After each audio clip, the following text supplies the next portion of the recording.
Hi, everyone. Thanks for checking out the Safe Travels podcast. My name is Joey. Today, we remain at Petrified Forest National Park as I sat down with the Chief of Resources, Bill Parker. Bill is an institution at this national park. Not only is he the Chief of Resources, but he's also the park historian. And in this episode, we talk all about the iconic Route 66 and why Petrified Forest is the perfect place to experience the Mother Road. But we also talk about the symbolic town of Holbrook, Arizona. And we also address the long-lasting story out of this national park, and that is of the thieves who have stolen wood out of Petrified Forest for well over a century. I really hope you enjoy this episode, as Bill has so many remarkable stories about Petrified Forest National Park.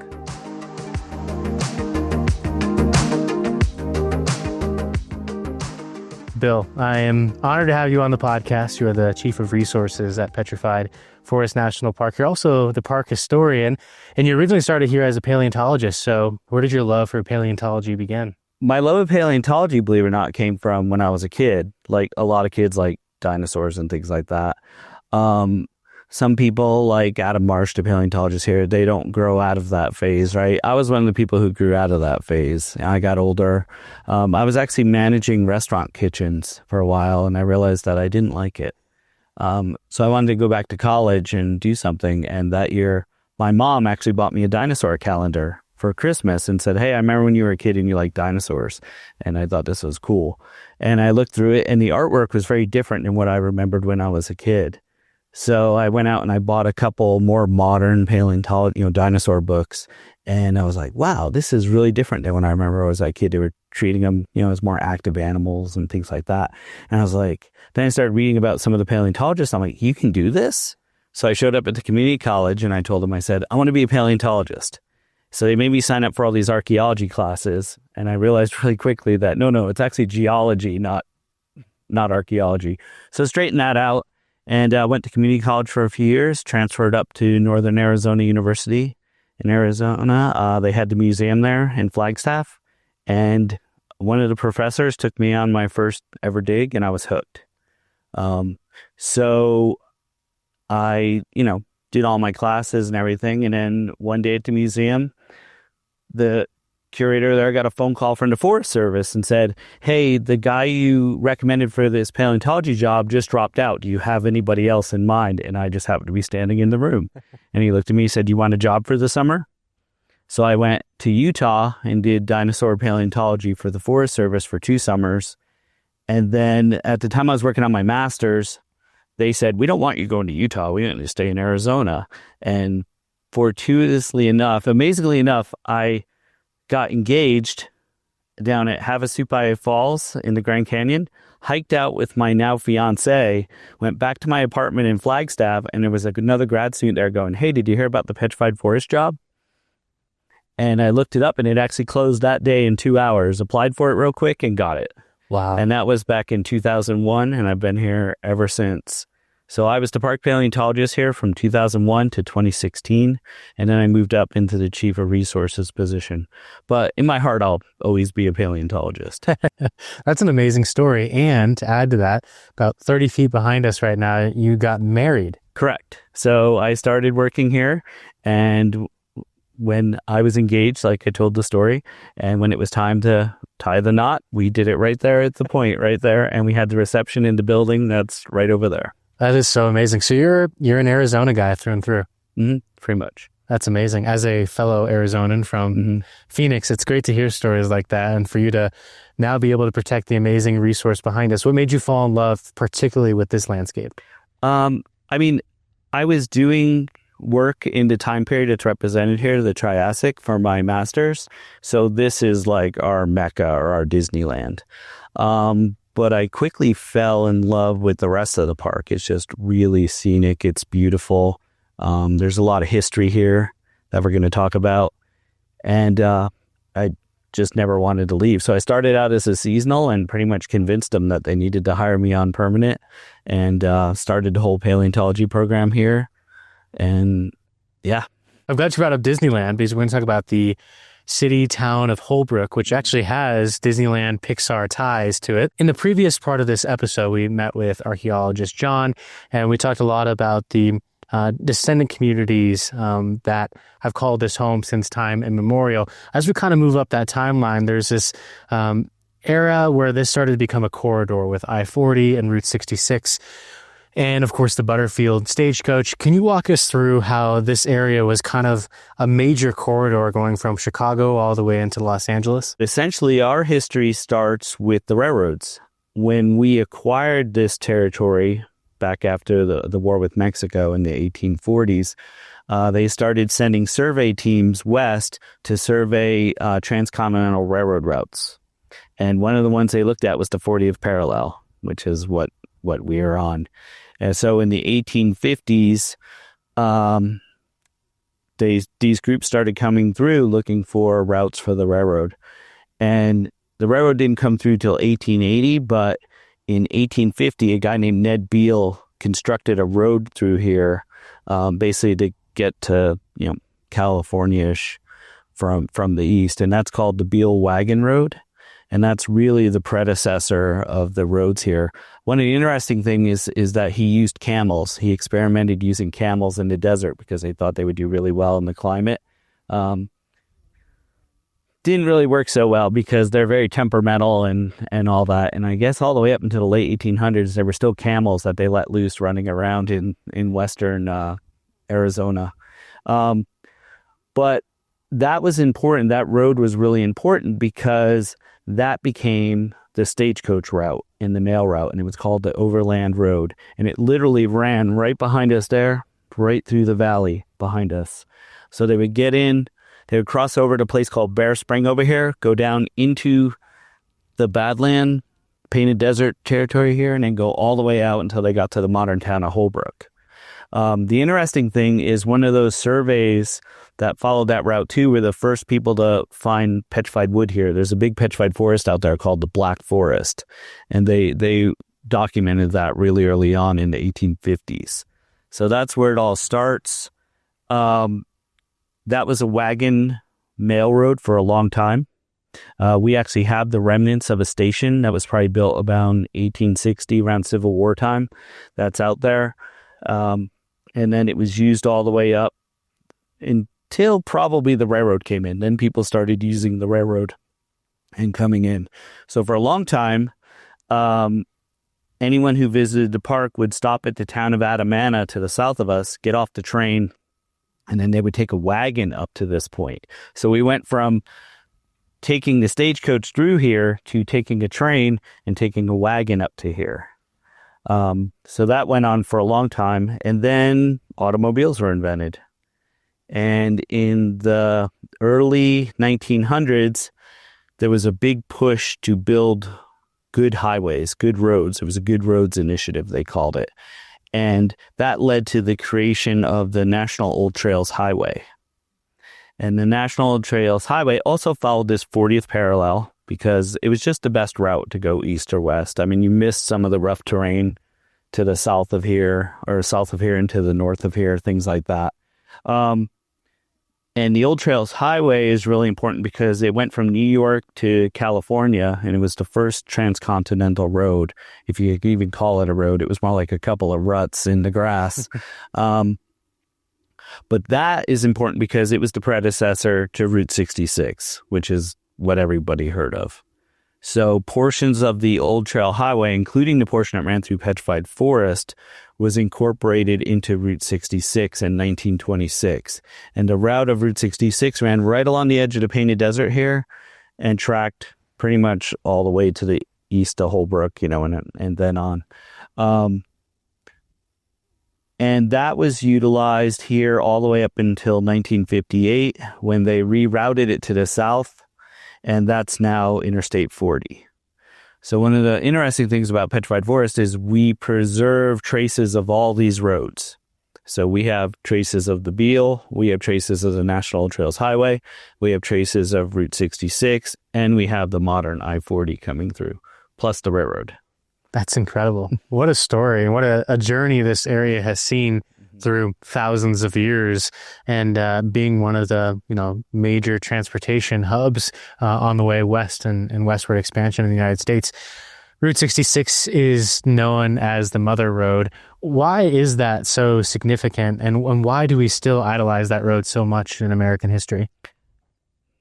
I mean, early on, it was just a way people were using to get, east to west, Chicago to LA, right? But after World War II, when all the veterans came back, automobiles were better, roads were better.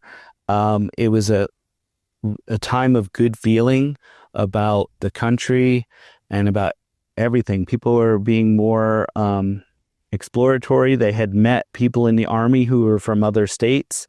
My family ended up in Arizona because my dad was in the Army with a guy from Arizona, and he always wanted to move to Arizona. We're originally from Connecticut. So people started going west again.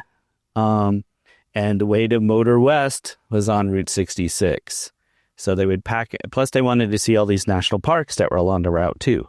So they would pack everybody up and they would come through and they would stop here right at the Painted Desert Inn because this was one of the stops on Route 66. So it was just a time of exploration and feeling good and going and seeing things and really the beginnings of the family vacation. People didn't really do that before the Route 66 period. So the Route 66 period really captured that. Just getting in the car with your family and probably getting mad at each other the whole way, but seeing some really good stuff along the way. And if you go to the gateway town of Holbrook, just outside of Petrified Forest National Park, you still get that environment of old school cars. You have the Wigwam Hotel that's littered with old cars still.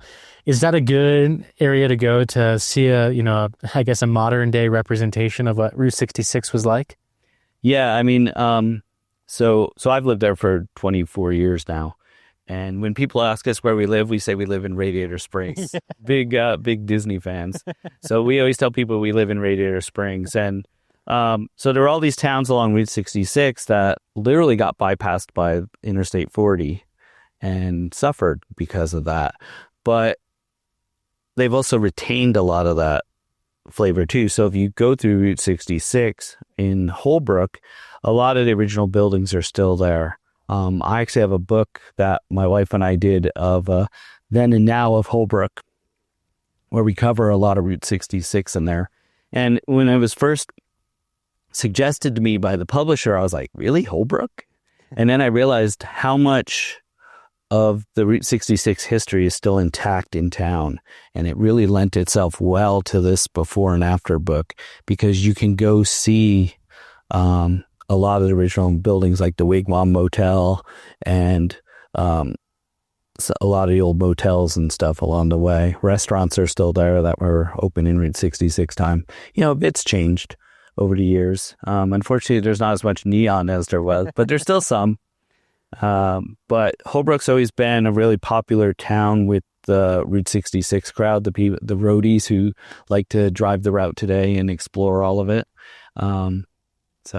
Where did Radiator Springs, how did that fit into Holbrook? How did Holbrook become the inspiration for Radiator Springs? My understanding is that so when they were writing the screenplay, they visited a lot of these Route 66 towns to kind of get the feel.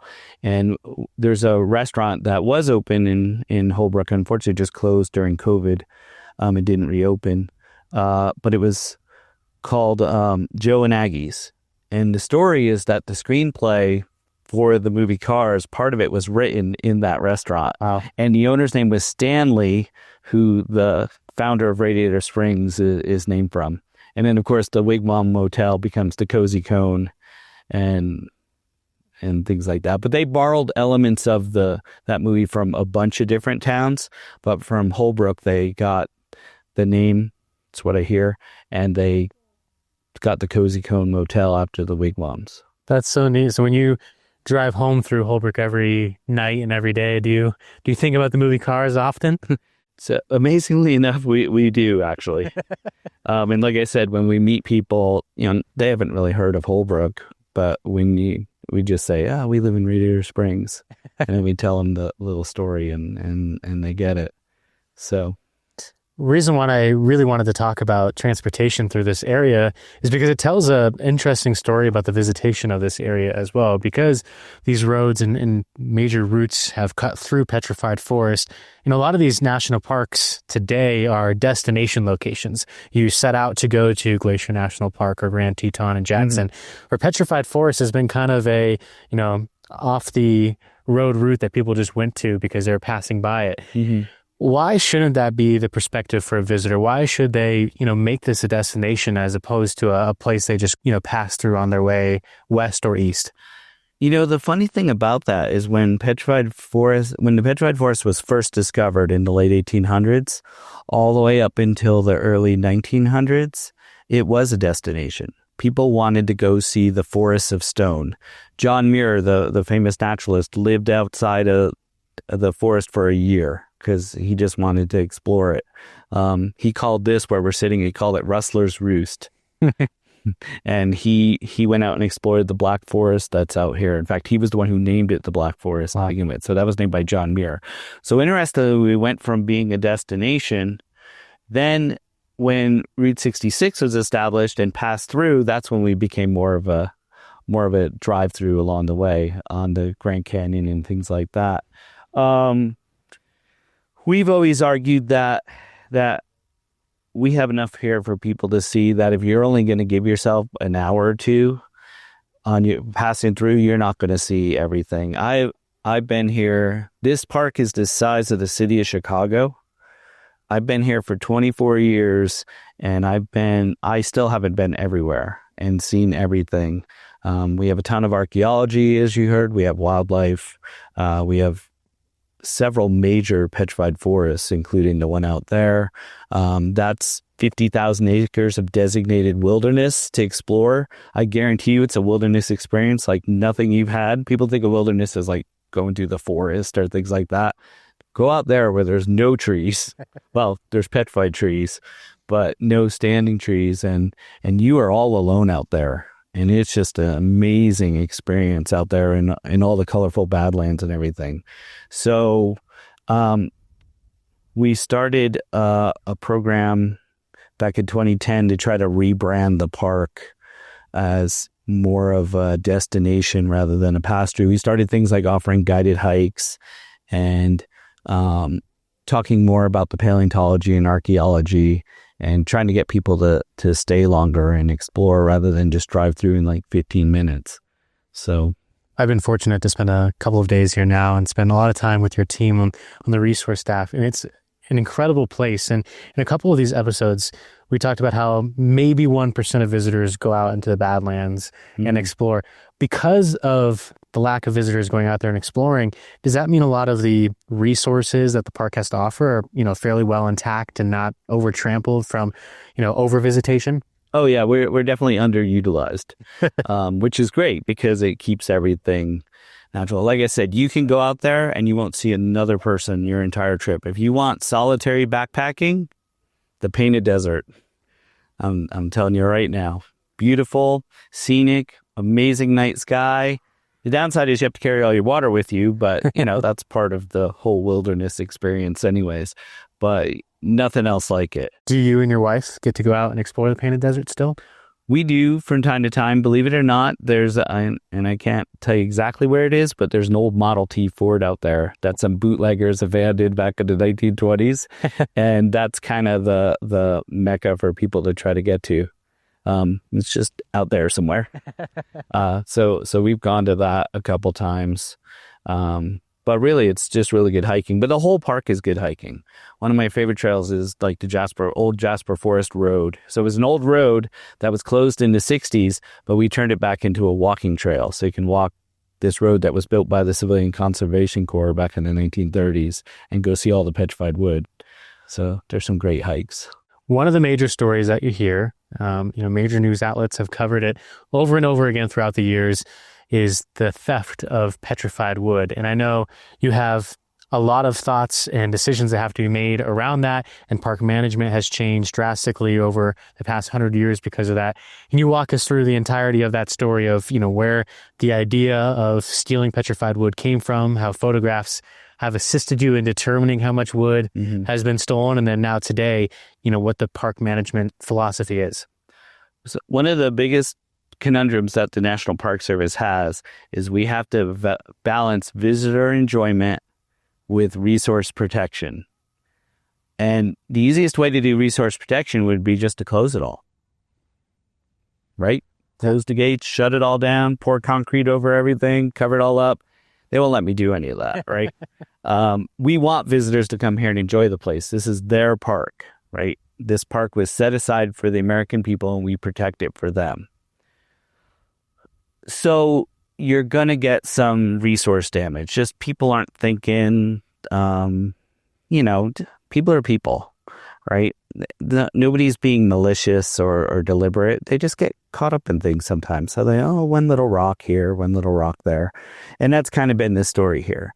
Back when this was a monument, one of the philosophies was, maintain it as it is. Like, do not disturb. It says right in the Antiquities Act, do not disturb any of the features or anything like that. And the Rangers took that to heart.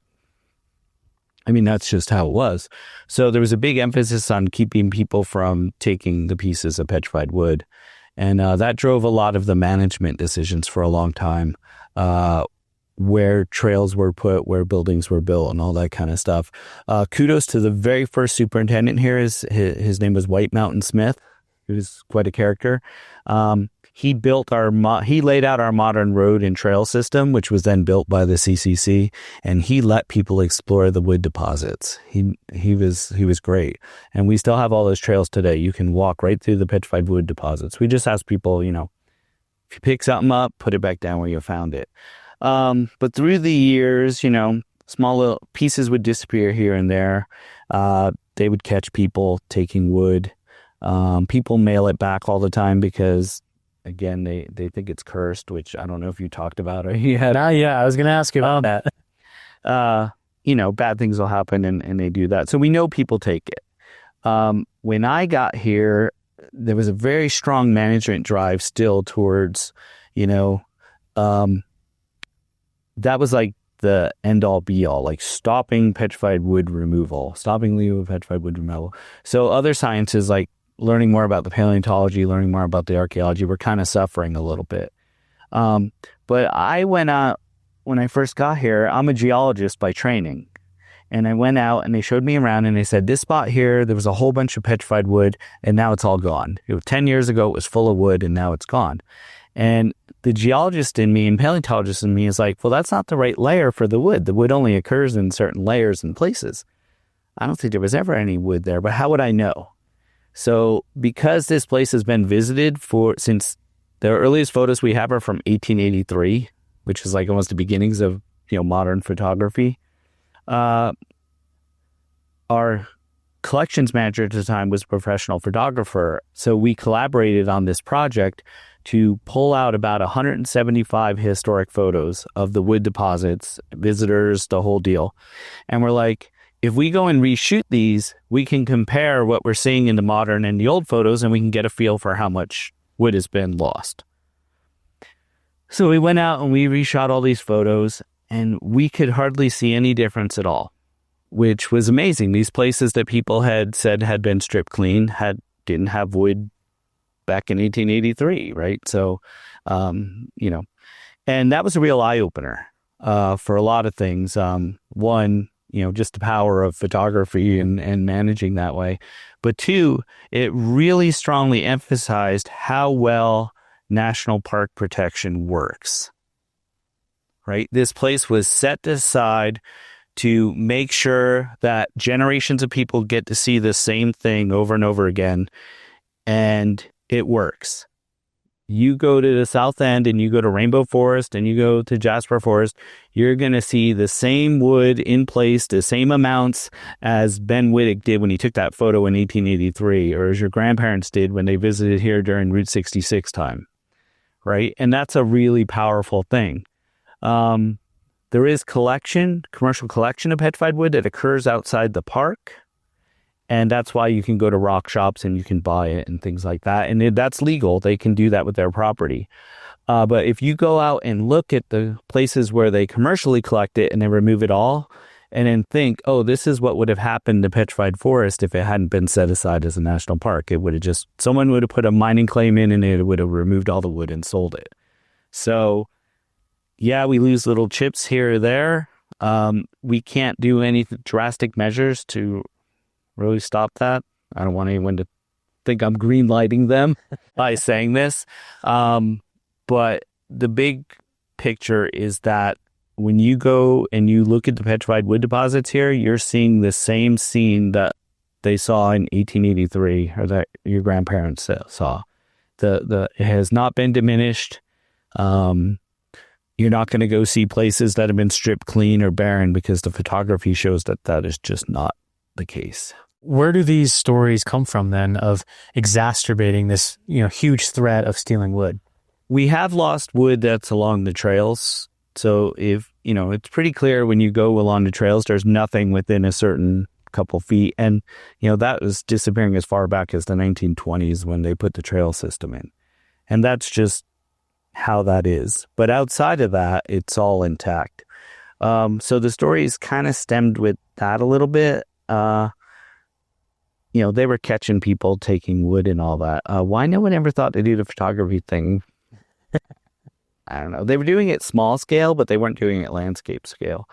And then there was a couple social science studies, and they said, okay, if 2% of the visitors take a piece of wood, and the average size piece is, hand size, something that would fit in your hand, how much wood is that a month?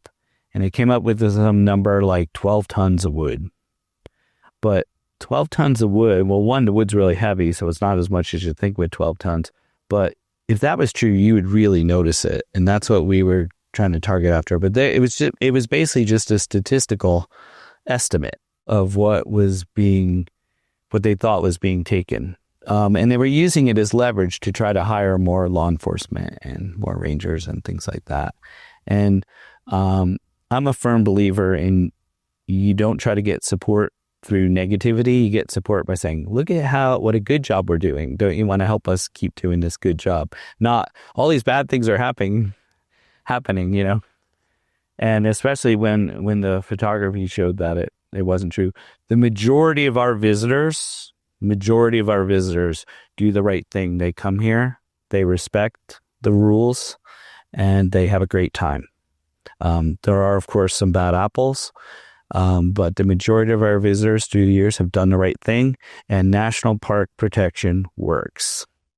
Absolutely. And I think you bring up a great point. Look, when we hear about how special these landscapes are and how unique these landscapes are, people want to step in and figure out how they can protect it. And in this case, not stealing the wood and, caring for this landscape and allowing, their grandchildren and their grandchildren's grandchildren to be able to view the exact same thing that we can view with spectators back from Route 66 being active is really a tremendous thing to think about. Yeah, it's a strong feeling for people. And like I said, the majority of the people subscribe to that. They want this place to look the same for their grandchildren. And they want to be the ones sometimes to bring their grandchildren there and show them. And when they go there and bring their grandchildren, they don't want to see something that's diminished, because that takes away from the special moment they're having with their family member or their grandchild. So people, I think people are naturally built towards conservation, right? It's the same thing why we keep family heirlooms and we take care of our houses and we do all that. So we take care of places that are special to us. So if you've come to Petrified Forest and you've made a connection and realized it's beautiful and all that, you're going to take care of it. And that's the goal we're trying to do with people. And you're passing it on to your grandchildren, just like you would pass on a family heirloom, like the car that your dad loved, or, the house that your grandparents built, or it's the same thing. And we're inclined to that naturally as humans, to want to pass on our legacy, basically. And that's what national parks are. They're a legacy that we pass on. That's part of the reason why we say national parks and public lands are about as American as they can get when it comes to us protecting and supporting them. Definitely. When we talk about petrified wood, obviously the namesake of this amazing national park, where else does petrification of wood occur? Is this kind of the mecca to be able to see something like that? So petrified wood occurs in pretty much every state, every country. It's all about the right conditions in the fossil record to preserve wood. But there's nothing on this scale. There's a few sites in South America. There's a great site in Greece. There's one in Indonesia that there was just a show on a couple days ago.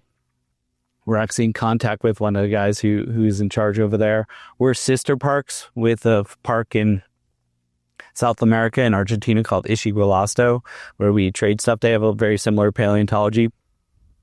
But as far as petrified wood goes, there's nothing on the scale of petrified forest. I mean, the black forest just out there, which hardly anybody sees, is larger than most of the petrified forest deposits in the world. And then if you include our ones at the south end, Rainbow Forest, Jasper Forest, Crystal Forest, nothing else comes close. As a paleontologist, I was just absolutely gobsmacked when I came here and saw how much petrified wood there was. I was just blown away because you just don't see this everywhere. I mean, if you go out looking for fossils, you'll see bits of petrified wood here and there wherever you go, but nothing to this degree. And especially the color of the stuff at the south end. There's nothing like that, the rainbow wood. How did this eventually become a protected area with all this corridor activity occurring right here, around this park? So word of the petrified forests of Arizona spread. And like I said, we were a destination. And we weren't only a destination for people who just wanted to see and enjoy the wood. We became a destination for people who were like, how can I make a buck or two off of this petrified wood? So there was one company, the Armstrong Abrasive Company, that set up a little plant outside, and they were going to grind it up and make abrasive material with it. That didn't pan out, so they ended up not doing it. There was another company, the Drake Company in North Dakota, that was making like countertops and stuff with it and trying to do stuff like that.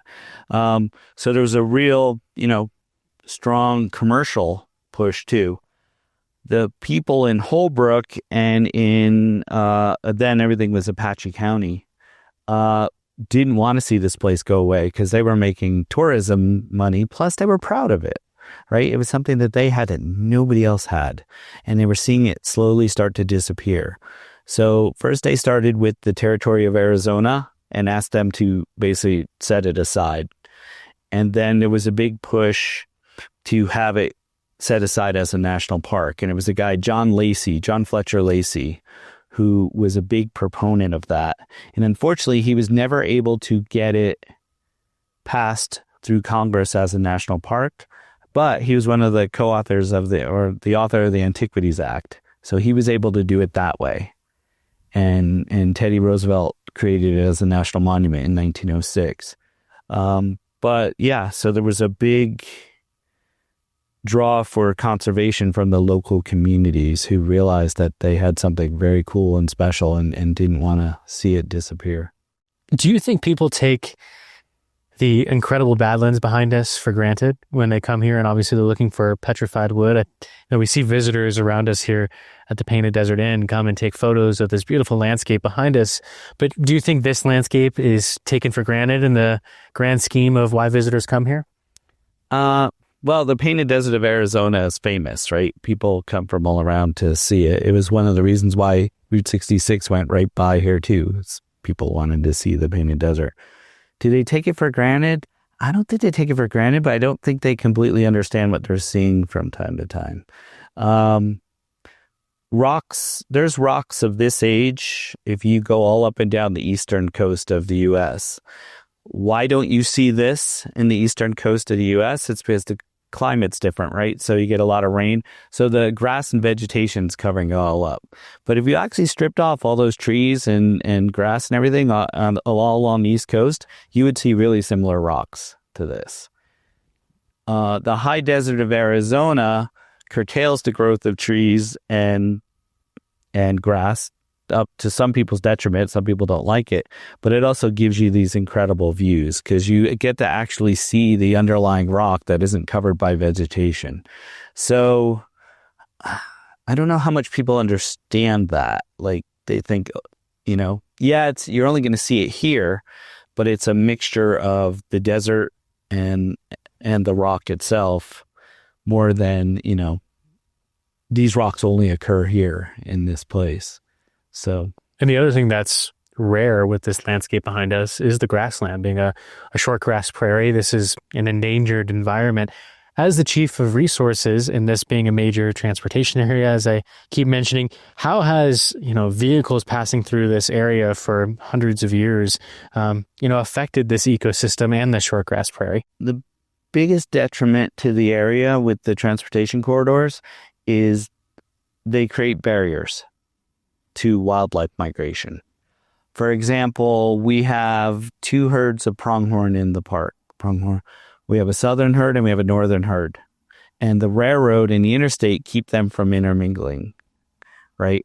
So animals who can't fly or take the train, they do that. They don't really get to cross. It creates these significant barriers. Interstate 40 is a significant barrier to wildlife migration and things like that. So that's one of the biggest ones, but it hasn't been around long enough for us to actually see any real impacts yet. Like we're not seeing, our 2 pronghorn groups become different species or anything like that, right? But that's probably the biggest thing is it cuts off these natural migratory areas. And the old dirt roads, wagon roads and dirt roads didn't do that. But the paved interstates, starting in 1930s and 1950s and up, they caused those kind of fractured ecosystems in a way. And then, of course, exhaust from the vehicles and everything does affect the local vegetation. How much we don't really know for sure. That's studies that are still ongoing.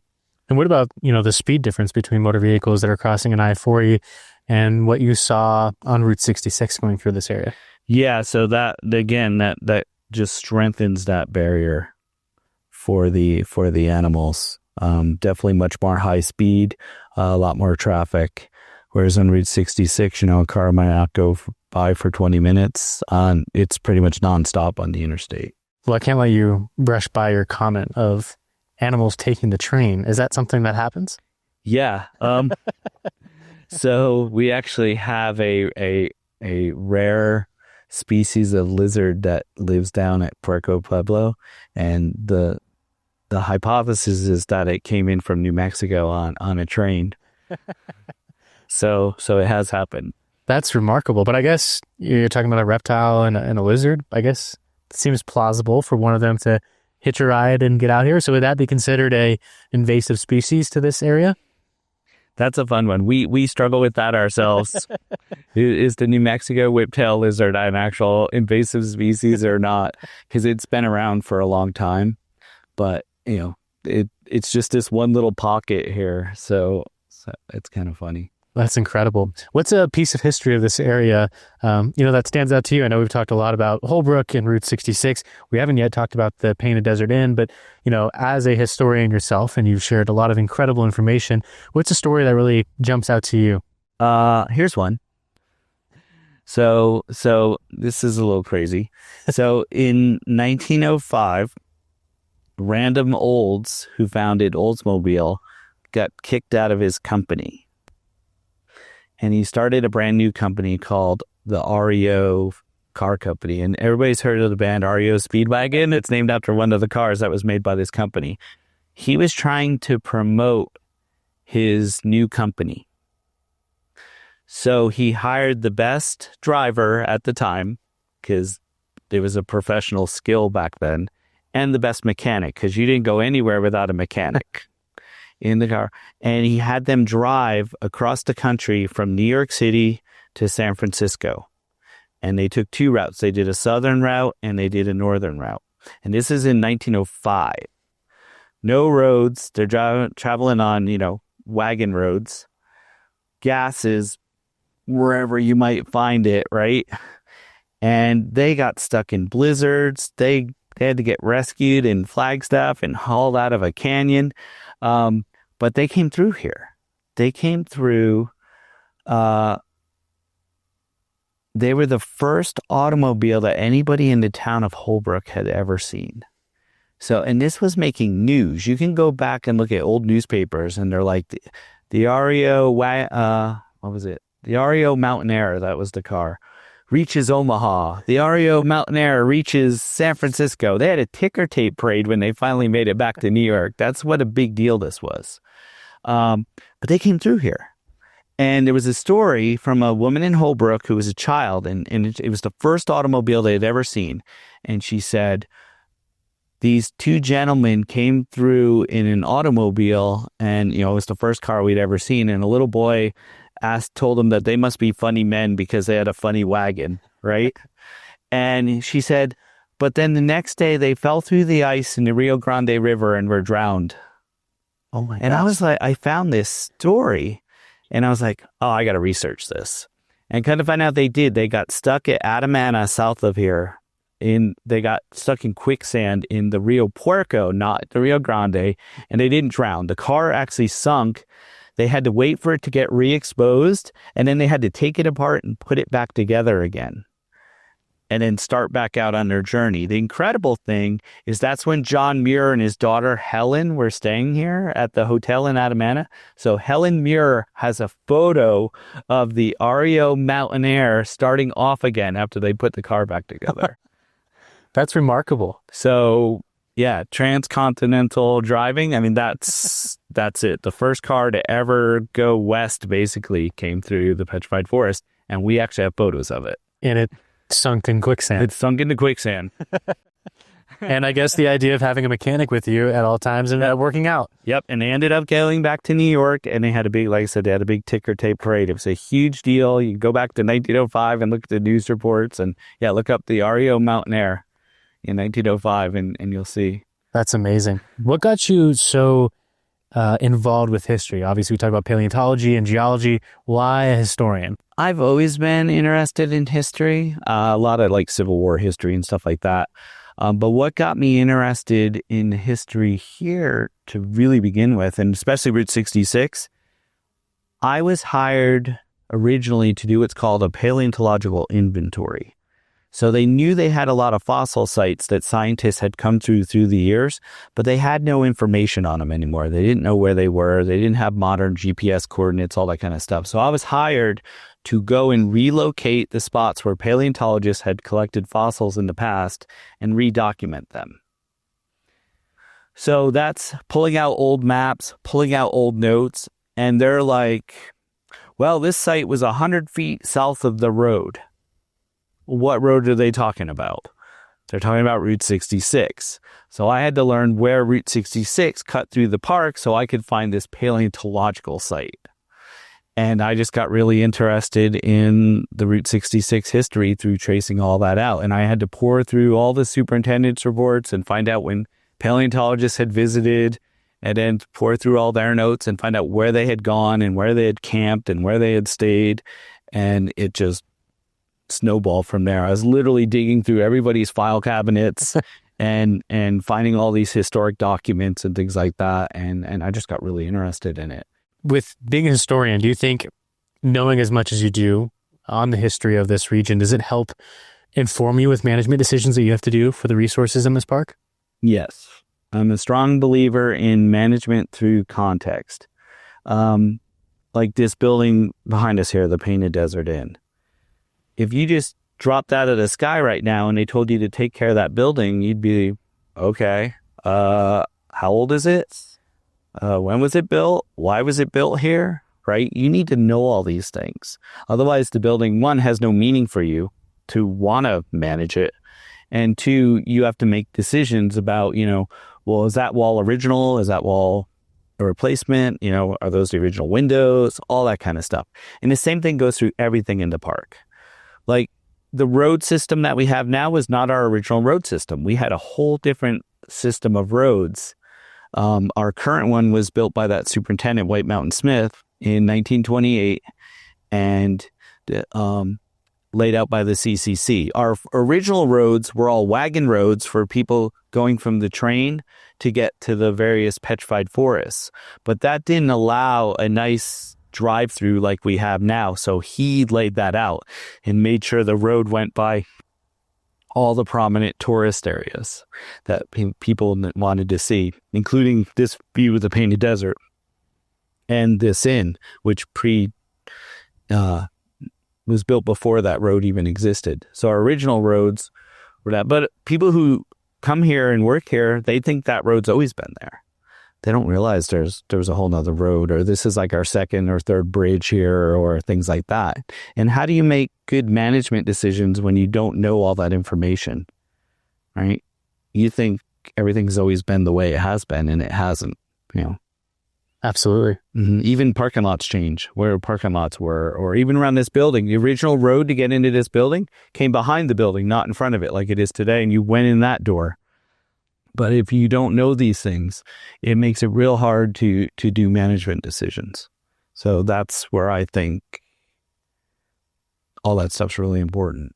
So has the history made you fall in love with the resource even more? Oh, yeah, because it gives it life, it gives it depth, it gives it, more meaning when you know the history rather than, why is that just sitting there, right? Or the fact that John Muir lived outside of here for a year, or that the first automobile to come west went through here, right? Once you know those things, you get a deeper appreciation and understanding for a place.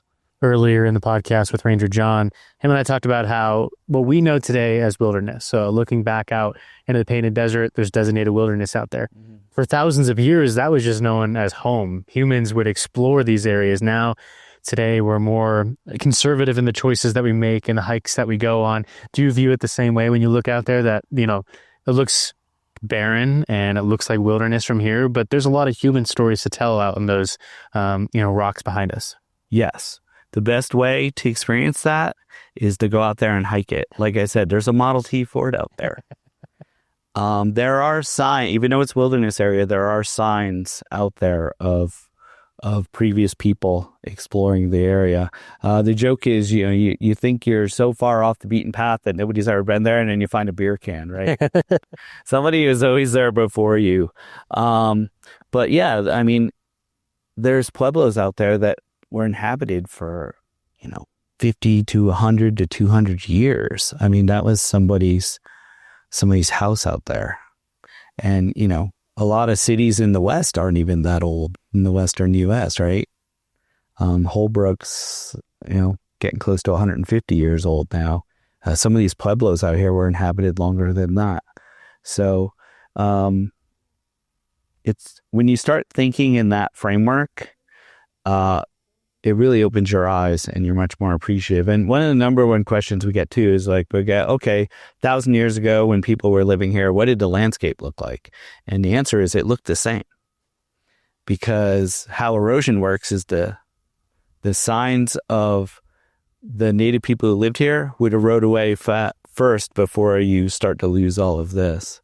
So they were out there seeing the same things that we're doing. They were finding some of the first fossils. There's petroglyphs of some of the fossils that we find. They didn't know what they were to a certain extent, but so it's there were thousands of people living here 700 years ago, and they've all moved on and completed their journey elsewhere. They live up on the Hopi Mesas now or down at Zuni, but their story starts here, like John was talking about. And this was a step on their path to get to Zuni or Hopi. They lived here in the Painted Desert. They utilized the petrified wood for tools and building. And, we've it's a continuum to today. All the explorers that came through here laying out paths for the railroad, the stagecoaches, the road builders, the visitors walking behind us right now who are coming down Interstate 40 and pulled in here to see what it was all about. It's all a continuum. And not only when you're here, can you see the same view they saw, our descendant communities and grandparents, but you can also look up at the sky at night and see the same sky that they saw. Same sky. Mm-hmm. Same sky. Same views of the Painted Desert. Same views of the petrified wood. It's, like I said, it's just a continuum. How important do you think it is for folks to, hear a conversation like this before coming to not only this national park, but national parks all across the country and get this context to understand what they're stepping into before they arrive. Being a historian, I'm always interested in the history of a place, right? Because I think it adds depth to the experience that I'm seeing. So I always buy the funny little books that have the history of the place. I think if you're too hurried and rushed, you miss a lot of that. So take your time. Read the information that's available to you. Ask questions. Try to learn one new thing from each place you go to. And, maybe you're going to 20 different places, and that's a lot of information to take in. But try to learn one thing from each place, one new thing that you didn't realize from that place. And then if you want to know more, come back and visit again. So, as a historian and paleontologist, I have to ask, we've talked about, the last 13,000 years, but do you find your mind wandering into the 200 million years ago and what this place looked like when the climate was different and when this area was a part of Pangaea? Oh, all the time. When I look out there, so what do you see when you look out there? I see ice cream cones and beautiful rocks. You see, I see layers. So if you notice, it's all horizontal banded. And each of those layers was the land surface at a specific point in time that the plants grew on and the animals interacted with. And that land surface went on for miles and miles. So I see time and I see layers. And then you can follow those layers up and look at the fossils in them and see how the plants and animals changed through time. And you can see signs of how the environment changed through time as well. So it went from being very swampy to being very dry because the continent moved northwards out of the tropical belt into the arid belt at that time. So, and all that is recorded in the rocks. So to me, it's like pages of a book. Each layer is like a different page, and it's telling a history from the bottom to the top. And if you take the time to read that book or to learn that history, you get much more information. Not everyone is going to be a huge fan of paleontology, but if you take time to learn some of the history and including the paleontology, I think you get a more in-depth experience. And that's what we try to tell people about in the visitor centers and all that, rather than, there's just a bunch of wood here. It's like, this is how this place has changed through time. And for the viewers and listeners, I'm not dreaming about ice cream right now. There's an area behind us called Ice Cream Rocks that kind of resembles ice cream and ice cream cones. But in a way that you just described, visitors might imagine, that's how the story of Grand Canyon is told too, in layers of all these different types of rocks. So in a way, you're kind of getting a Grand Canyon-esque experience. We are the rocks on top of the Grand Canyon. So if these same rocks were originally on top of where the Grand Canyon is today, but erosion has removed the Colorado Plateau has removed them all the way down to the upper layers of the Grand Canyon. But there's a few remnants. If you know where to look in Grand Canyon, you can find rocks that are not the same age as these, but almost close, real close. So this is the next story on top of Grand Canyon. So you have the Grand Canyon rocks and you have the Petrified Forest rocks. And it's all one continuum the whole way through. That's so interesting. Well, as we begin to wind this podcast down, as a chief of resources, you're almost like a protective father of the resources in this area. So what are the things that you want to relay to visitors when they come here to be able to protect these resources and to be able to enjoy them, the dual mandate of the National Park Service? The dual mandate of the National Park Service. Okay, so here's the story. I came here as a visitor in the 1990s, and I was actually a paleontologist at the time. And I had a terrible visit. The exhibits were out of date. They used to put these barriers along the trails to keep people from stealing wood. When I left, they asked me if I stole anything. And when I got here, I was like, that's got to change. I don't want people to have the same bad experience that I had. So we've kind of opened everything up. We've created all these off the beaten path hikes where people are really wary just to wander out into the desert without knowing where they're going. So we've created these hikes where you say, if you hike this, follow these coordinates, you'll get to this cool area right here and you won't get lost. We promise. But I take the visitor enjoyment part very seriously. I take the resource protection part very seriously too, but I take the the visitor enjoyment part. Like I said, we could just close it all up, right? If you really want to preserve everything, just close it up. But that's not what national parks are for. I want people to come and see this stuff. I want them to see the wood. I want them to ask the questions. I want them to see the dinosaur bones and realize that history that we've been talking about and uncovering, and gain an appreciation not only for petrified forest, but of the Western U.S. or the Western U.S. Or the United States as a whole, or the globe. We're all intertwined. We all have this interconnecting history, and it's places like national parks where you can go and learn that history. So that's the significance to me of national parks. And as a resource manager, that's what I'm trying to make sure that people get. Not only the protection of the resource, but the understanding part. So I have a group of scientists who you've already interviewed who work for me, and their job is to make sure that the stories that they learn about the resources get out to the public. I don't know if anybody talked about how we do that, but we have ways of really striving to get that information out to the public. We're not keeping it locked away in file cabinets or top secret government stuff. Everything that we do here, when we find a new fossil, when we find an new arc site, we want visitors to learn about that and appreciate it. Do you think scientific communication is just as important as the science itself? Yes. Almost more so. So, stuff that sits in file cabinets that nobody ever sees is useless in my mind. It doesn't tell a story. No one gets any appreciation from it. And it just sits there and somebody throws it away someday because I don't know what it is. It's lost its context. It's lost its meaning if you don't tell the story. So what are some of those ways that you do relay that information to the public? Through our exhibits, through interpretive talks, through the guided hikes. And then we have our own in-house journal that we started a couple of years ago to get some of this information out of the file cabinet and into the hands of the visitors. And then it's all peer reviewed to make sure that you're getting accurate information, right? We're not just writing whatever we feel like writing.